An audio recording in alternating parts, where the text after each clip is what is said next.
Hello, viewers. Here's a mindful man reading another section from The Clinic by my friend Paul G. Brett. The pub was full of lawyers, men in dark suits and women in black tights, and their clerks were there with their East End accents. With our drinks before us and our plans, we caught up with the latest family news. "And what are you looking for today?" I asked, broaching the subject of our visit at last.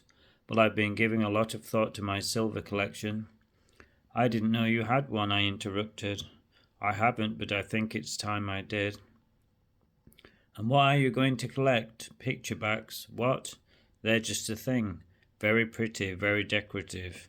His newfound enthusiasm caught me off guard. On a previous video, we'd simply gone round each one of the shops marvelling at the quantity of gleaming things on display.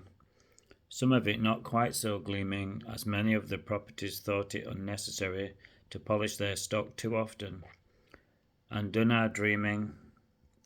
Sometimes we'd choose an object and asked for that, caddy spoons or nutmeg graters or enamelled cigarette cases. Graham particularly liked things with erotic pictures on them, but now he wanted to start actually buying things.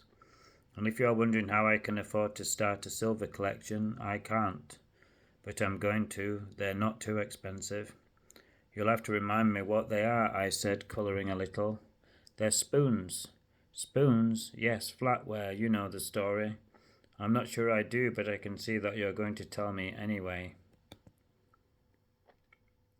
Next page. "Well," he said, swallowing a piece of cheese. "Lesson 1, the hallmarks. Oh, help, are you going to put me in the naughty corner if I don't pay attention? You're not in the school now." "Ha, I may have to. Anyway, so here goes. You look at the marks first. I know you think all about them. A lion for the Silver Standard, the leopard's head for the London Assay Office, where they tested it, and there's an anchor for Birmingham, and several others for other places, and then the letter for the year, the sovereign's head, the duty mark, to show they'd paid it, and the maker's initials. And sometimes you see tiny journeyman's marks as well, to make sure they've got paid for their day's efforts. Journey, French for day. Clever, eh? Fantastic. Early piece work. Exactly. Now you are ready for the next lesson."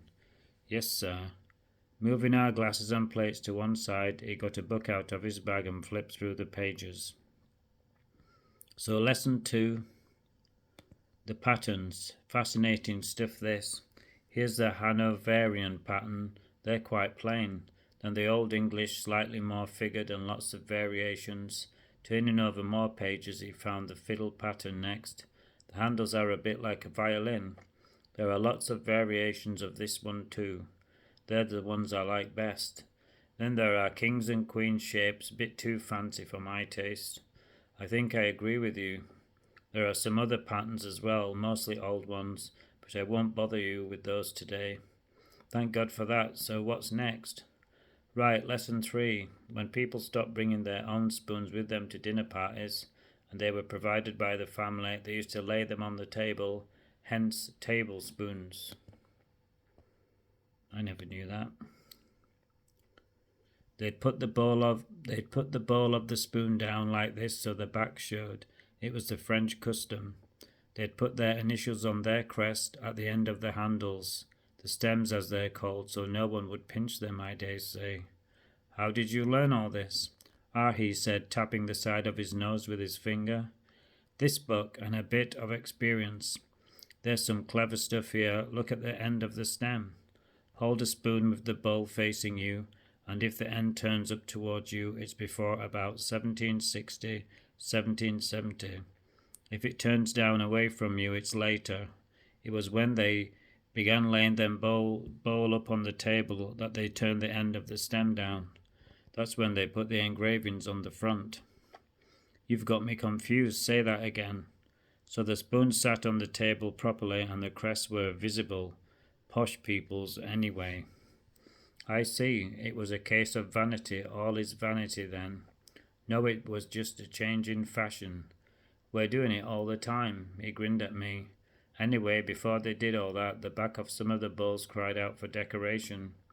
"Did they?" "Yep, so 'tis lesson 4, picture books. At last." It wasn't a new idea, but they started to do it again from about 7:30 onwards. You got shells and scrolls first, called fancy backs, and then pictures of flowers, birds, ships, patriotic things, even Masonic symbols. And I don't know what else. What an amazing idea! They stopped making them later in the century when the fashion changed and spoons started being laid bowl up. There wasn't the need, I suppose. Next chapter, maybe tomorrow. Hope you enjoyed that. Please sub me. That's Paul G. Brett on Amazon KDP.